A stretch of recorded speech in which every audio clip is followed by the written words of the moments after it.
All right, everyone, it's week 3 of May, lesson 34, the impact of globalization.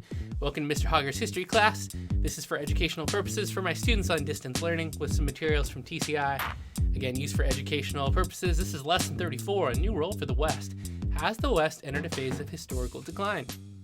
If you're submitting notes for this week, one page of bulleted notes will be fine, and I hope you'll enjoy this video, maybe a little more intriguing and engaging than the textbook.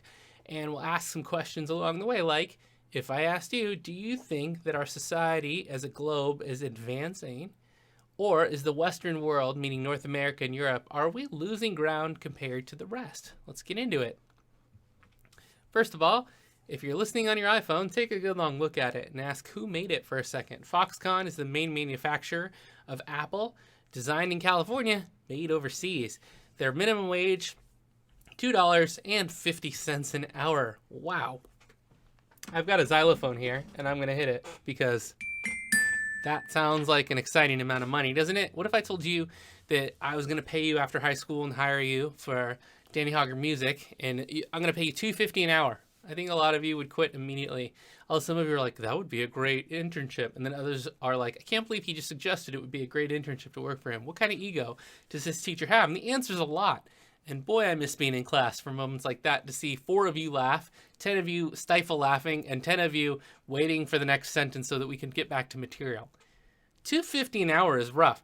What's the minimum wage in the United States, I might ask you? And wait for hands. It's $7.25 an hour, but in California, it's $12 an hour. And if you move to the local area here in San Francisco, it's $15.59 per hour. So that is more than 7 times or 6 times more, plus some, with some remainder. Remember math, remainders, that's tough times.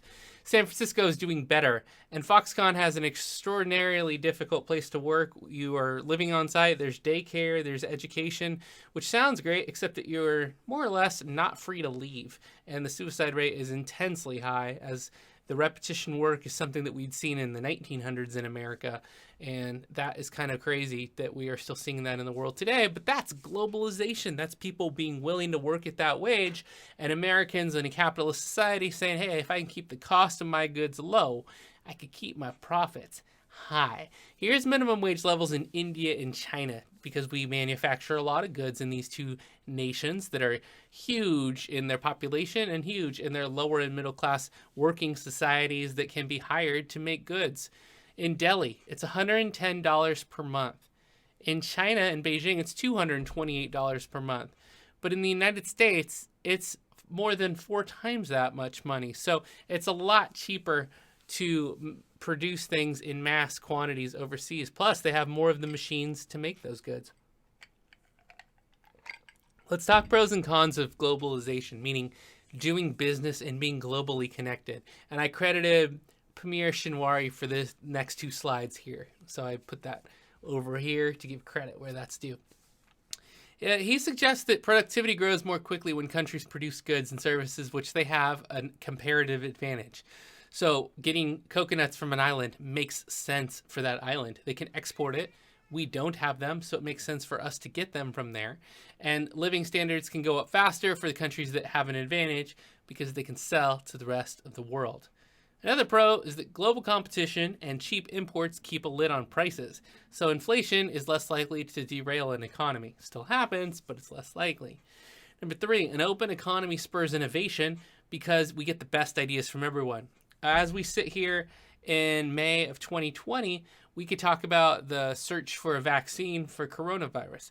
The idea that we could get the best scientists from Ireland, England, France, Sweden, all globally connected to share a possible invention, and then connected to businesses that can manufacture that, and then connected to healthcare societies all over the world, that increases the chance of treating problems when they arise, medical or otherwise.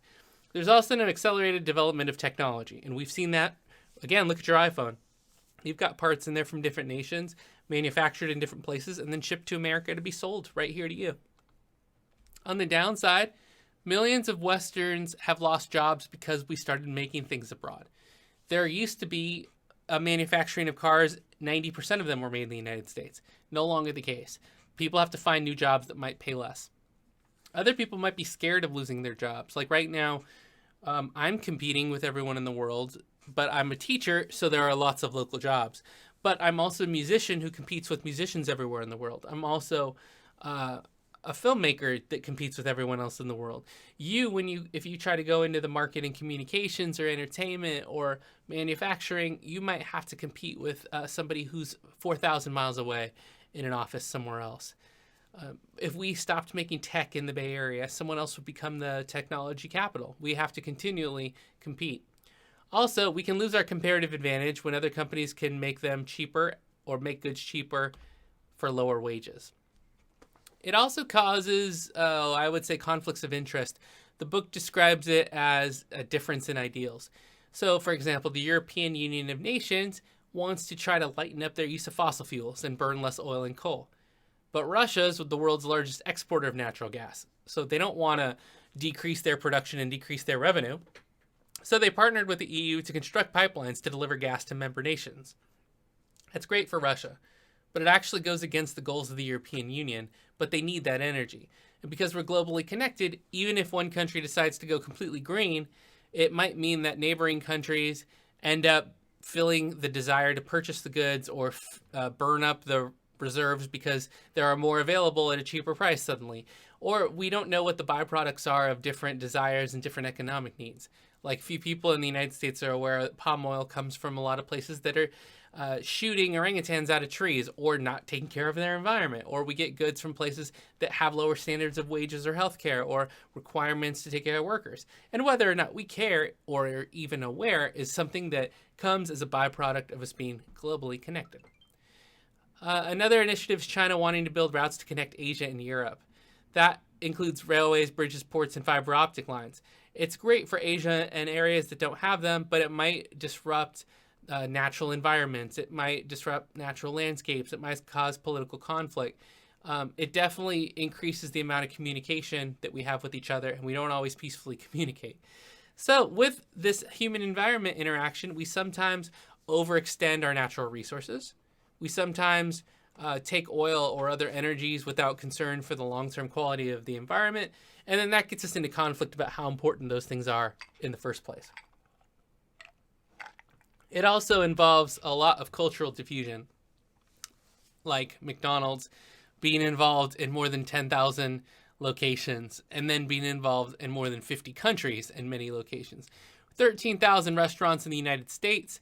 They're losing ground in the US, but we're still gaining ground as far as a company overseas with over 31,000 restaurants worldwide. And another conflict of globalization is that while some countries love that and it provides jobs and food, it also can change a culture. It can push out native food. It can push out native companies. It can be bad for small businesses. It could be a case of resentment because the US is pushing their values, even though we'll change menus when we go other places. And so all of these things are a concern at some times and to some people more than others. Starbucks, for example, has more money on hand than most of the world's banks. And that is another interesting effect, that when these things catch on and become global trends, they become economic opportunities for some, but can be damaging for local economies in other places. Here's a way to look at it in pros and cons. And if you want to make this part of your notes, you certainly can by making your own list to take up some area. Some of the benefits are technological innovation, foreign investment, and creating economies of scale. But on the other hand, you have often inequitable distribution. Like we get goods from foreign nations, but we don't always compensate them in the same amount that American business owners get compensated. Or we don't always take care of suppliers, and now you see movements like Fair Trade and other organizations to try to close that gap. You also sometimes get countries that become dependent on foreign economies to support their economy. And there's sometimes threat to companies' independence when foreign businesses that are really powerful put pressure on them. Regardless, we're more globally connected than we ever were before with the internet, with social media, and with economies that let you buy goods from all over the world. And those networks have forever connected almost all of us that are online and made us more reliable and dependent on each other. On the plus side, I might argue that globalization might make the world safer. And you could probably take the other argument and say it makes the world more dangerous. But what I would say is if we're here in North Carolina and we have business partners in Salt Lake which is more over here, but the middle of the country. And then they're doing business with Europe and Turkey and East Asia. Then I am North Carolina, want to see stability here because they trade with my partners here. I also want to see my neighbors here doing well, competing with Spain. So I want to see Spain and Portugal succeeding. And they're also trading in areas that trade in Africa. So I want to make sure that the supply lines from here get their supplies there so they can make the goods that are made here so I can sell the goods and exchange them for goods here. It is a reliance on each other. And that means that maybe we care a little bit more about each other's business thriving and not becoming a liability. On the downside, maybe you say because we're greedy or business gets concerned with profits over kindness, that maybe we wage conflict to get support of the lines and trades and businesses and products we want.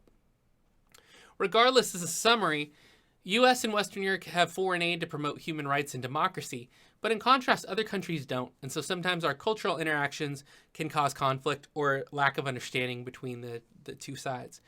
Our political structures also are in decline in some instances. Like as China and Russia gain wealth and power, their global influences increase. And that means that sometimes other countries do business more with Russia and China than with the United States and Europe. So that might result in a decline for the Western world, which is our side of the globe.